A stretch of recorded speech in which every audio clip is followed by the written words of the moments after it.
The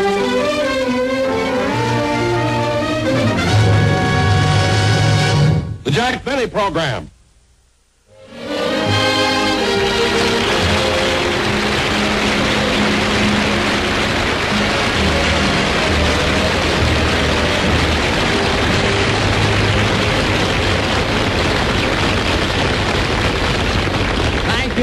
Thank you very much, ladies and gentlemen, and welcome to our show. Now, as a rule, you know, the night before a program, I get to bed kind of early so that I can work well, you see, the next day. But last night, I went to a party, and that was, believe me, the wildest party that I have ever attended. You see, Sammy, our drummer, is engaged to be married.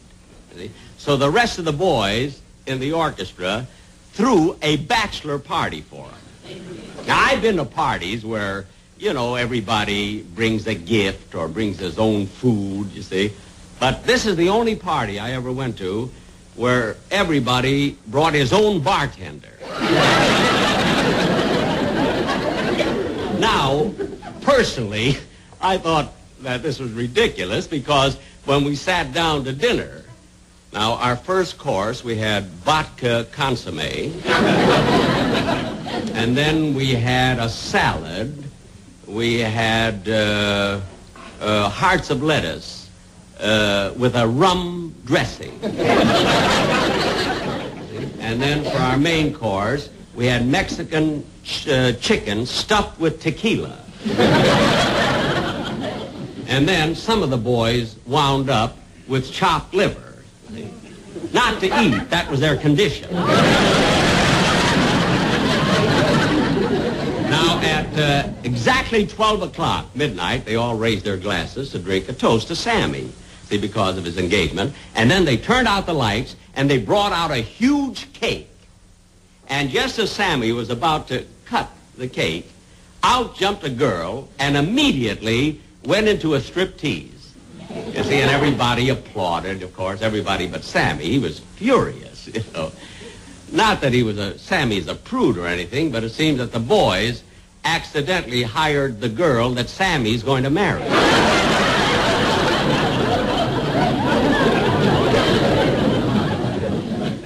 When I left, they were trying to stuff the girl back into the cake. Well, so much for last night. And now for our program tonight, ladies and gentlemen, we have as our guest a very, very famous star, Mr. Dan Duryea. And we're going to do one of the most dramatic sketches we have ever done on television. But first, I want to present to you my singing star, Dennis Day.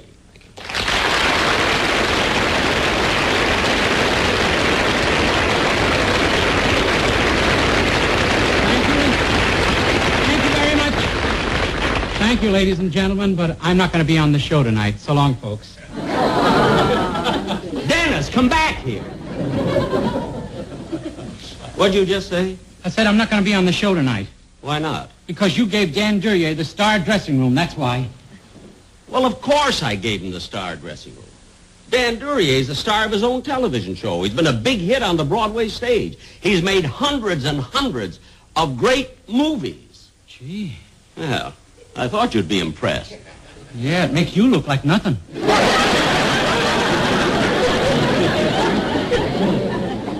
Dennis, please don't start in with me tonight, will you?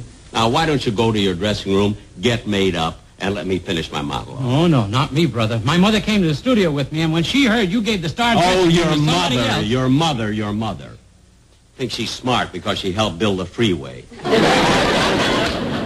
Your mother. She was voted Miss Bulldozer of 1960. I don't care what she was voted.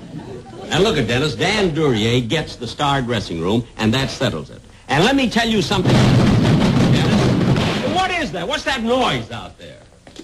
Mrs. Day. Dennis, you can have the star dressing room. I threw the bum out. Bum? That happens to be Dan Duryea. I don't care who it was. Well, you better care. He happens to be an important star. Every studio in Hollywood wants him. He can get $100,000 a picture and name his own picture. Oh, stop aggravating yourself. aggravating myself. Let me tell you something, Mrs. Day. If you weren't a woman... Since when did that stop you? And Mrs. Day, remember when Dennis first came to work for me? Nobody knew him. They didn't know who he was. Look what I did for him. Look what I did for your boy. I helped him. I guided him. I encouraged him. Ah, shut up!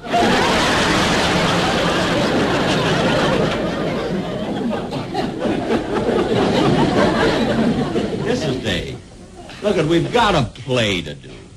Now, if you have any complaints to make, will you please talk to me after the show? You can bet your elevator shoes I will.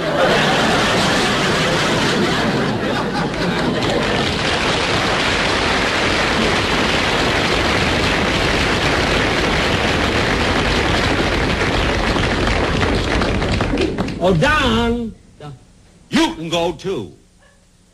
Ew, what a grouch. What'd you say? I was talking about my mother.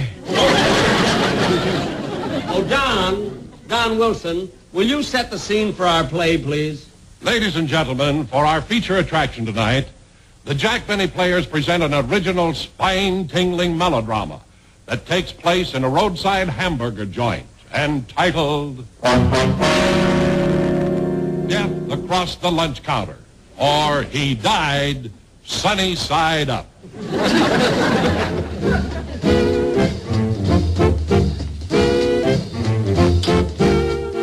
Although my story is an unusual one, it all took place in a typical American town. I am a typical American man in a typical American business, which is identified with my typical American name, Charleston T. Gundlefinger. The T stands for typical. Hey, kids, no dancing. Okay, Charlie. It's almost midnight. Why don't you go home? Well, sure. Wait, bud. Let's see, a ham sandwich and pie a la mode. That'll be 85 cents. Yeah. Take it out. Hey, wait a minute. You've never eaten in Gundlefinger before, have you? No. Well, I trust people. Go over to that cash register, put in your $1, and take your 15-cent change. Well, I wouldn't like to go. Oh, you're honest, aren't you? Of course. Well, go ahead. Okay.